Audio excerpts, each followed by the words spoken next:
السلام عليكم ورحمة الله وبركاته. هنتكلم النهاردة عن التحديثات الجديدة في لعبة اف سي 26 والحاجات اللي ضافوها اللعبة عشان يغيروا من الجيم بلاي او من الحاجات اللي كانت بتضايقنا او الحاجات اللي هم شايفين ان هم كده هيعملوها فهم يحسنوا ايه من اللعبة.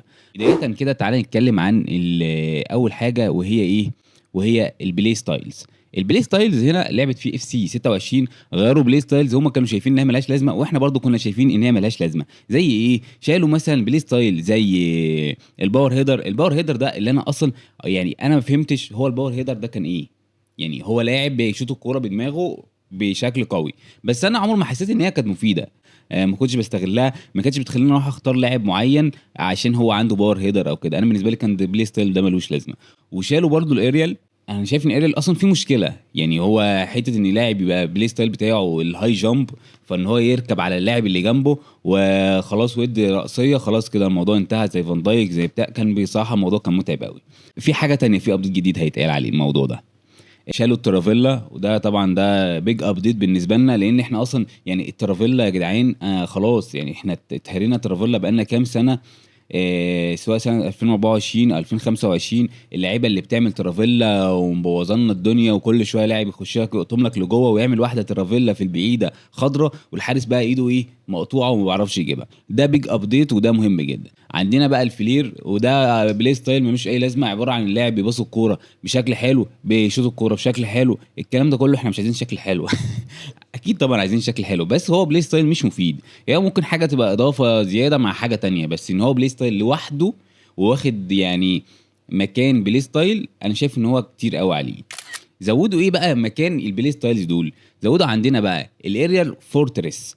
ايه الاريال فورتريس ده بقى عباره عن ايه؟ بيقول لك بقى ايه، البلاي ستايل ده هاي جامب، برضو بيعمل هاي جامب زي فكره الاريال، ولكن الفيزيكال ديفensive بريسنس بفور اند ديورنج اريال ديولز. يعني في الالتحامات، يعني دلوقتي في اتنين لعيبه، في مهاجم وفي مدافع.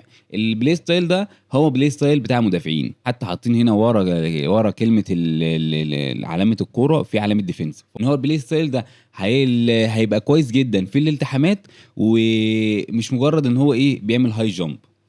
مكان بقى الباور هيدر حطوا حاجه اسمها بريسيجن هيدر. البريسيجن هيدر دي ايه فكرته؟ البريسيجن هيدر بيتكلم ان هو ان اوفنسيف بلاير هو سبيشالات انت كنترولز ومش عارف ايه واكيوريت هيدرز والكلام من ده. يعني الراجل هيبقى بدل ما كان بيضرب الكره بدماغه وممكن تطلع رمي التماس، لا هو الموضوع علاقه بالبريسيجن، يعني ليه علاقه بان الكره تروح مظبوطه ناحيه الجون اكتر منها ايه، منها كقوه. مش قوه بس، لا قوه ودقه.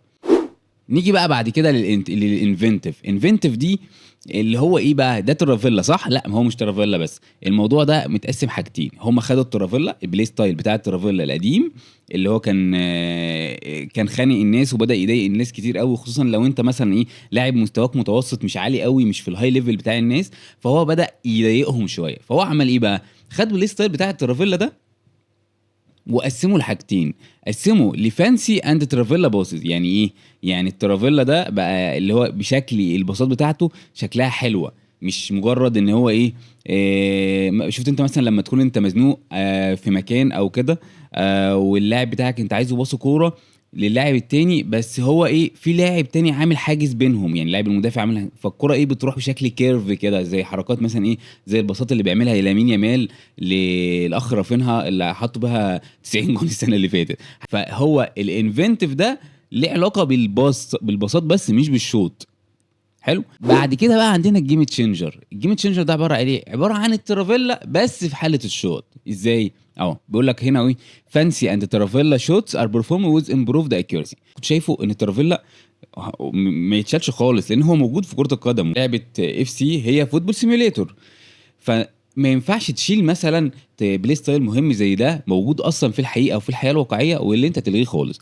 بس هنا هم ما لغوش، هم زودوه. بس هو ممكن بقى ايه اللي انا كنت شايف ان هم ممكن يقللوا من يعني ياخد نيرف شويه، يعني ما يبقاش كل كوره بتتعمل خضره ترافيلا من الاماكن اصلا ما حدش يتخيلها بني ادم وتخش. يعني كان حتى اصلا ده ما كانش محتاج تغير اللعبه كامله عشانه، فاهم؟ يعني هو كان ممكن ابديت جوه اللعبه كان ياخد نيرف عادي، الموضوع خلص. ان الجيم تشينجر ده بقى هيكون فانسي اند ترافيلا شوتس ار بيرفورمد وذ امبروفد اكيورسي.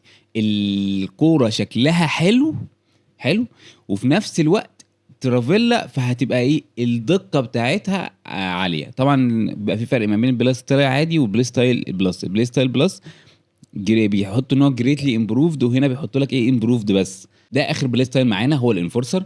البلاي ستايل ده خاص بيتكلم عن المهاجمين، ان انا لو مهاجم ومعايا الكوره بدربل بالكوره، ان انا لو جه في مدافع وحاول يحجز معايا او حاول يكتف مع المهاجم بتاعي هو مش هيقطع منه الكوره. وهنا جايبين هنا فيديو بيوضح البلاي ستايل ده. فهنا هو بيقول لك اهو ده لو في حاله ان هو ما عندوش البلاي ستايل هيتقطع منه الكرة بشكل عادي. هنا بقى لو معاه البلاي ستايل هنا بيدي كتف للمهاجم للمدافع اللي هو الازرق ده، بيديله كتف فخلاص كده يلا امشي مع السلامه.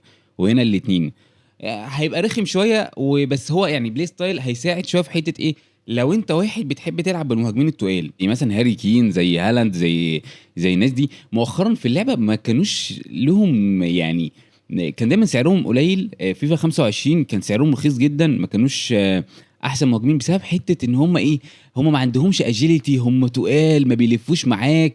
انت عايز مهاجم الخفيف، مهاجم اللي عنده 5 سكيل موفز اعرف اعدي بيه في مواقف معينه. فما كانش في استخدام كبير للمهاجمين اللي هم التقال دول. ودي يا جماعه كانت التحديثات الجديده اللي عملوها في البلاي ستايل بالنسبه للعبه اف سي 26. يا ريت لو عجبك الفيديو تعمل لايك، ما تنساش تعمل سبسكرايب وقول لنا رايك تحت في الكومنتات.